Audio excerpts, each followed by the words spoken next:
If you know a car is traveling at 60 meters per second, you still cannot predict exactly where it will be in 1 hour.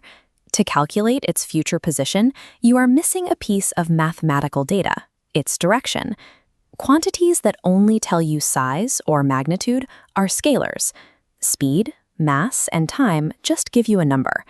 Pairing a scalar with a specific trajectory creates a vector.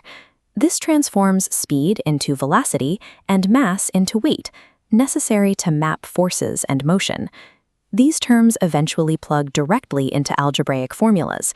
If you ever get stuck rearranging those variables, our 24/7 WhatsApp coach is available to walk you through the math step by step.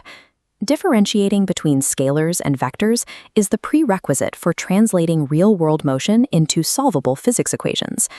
There is a specific trap in kinematics that catches thousands of students every year, assuming that a flat horizontal line on a graph always means the object has stopped moving. This is a distance time graph. The steepness, or gradient, of the line tells us the object's speed. When the line flattens out, the distance stops changing. In this case, the object is at rest.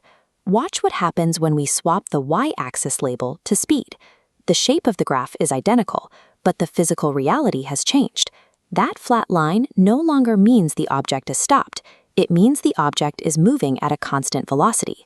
Speed time graphs allow for two specific calculations. The gradient of the line yields the object's acceleration, while the area under the curve yields the total distance traveled.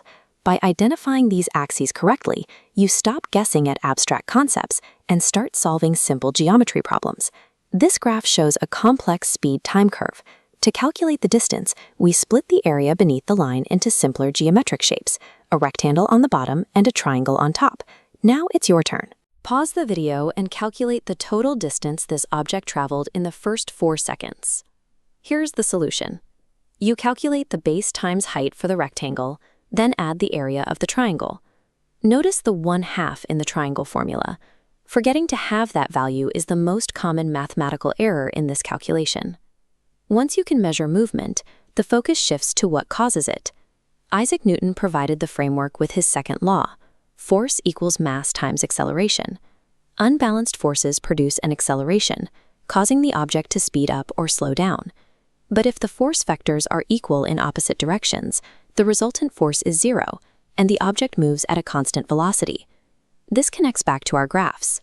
Whenever a speed-time graph shows 0 acceleration, the physical forces acting on that object are mathematically balanced.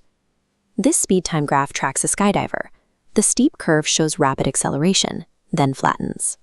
Downward weight is constant, but upward air resistance grows until they match perfectly. Resultant force is 0, acceleration stops. This plateau is terminal velocity, a state of maximum constant speed. Screenshot this mechanics cheat sheet.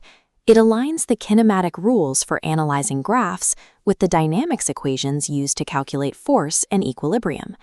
Analyzing the geometry of a graph reveals the balance of forces acting on an object, linking the two halves of mechanics together. To find your specific weak spots before your next exam, visit studybuddy.tech. You can take a free diagnostic test and generate a customized study plan instantly.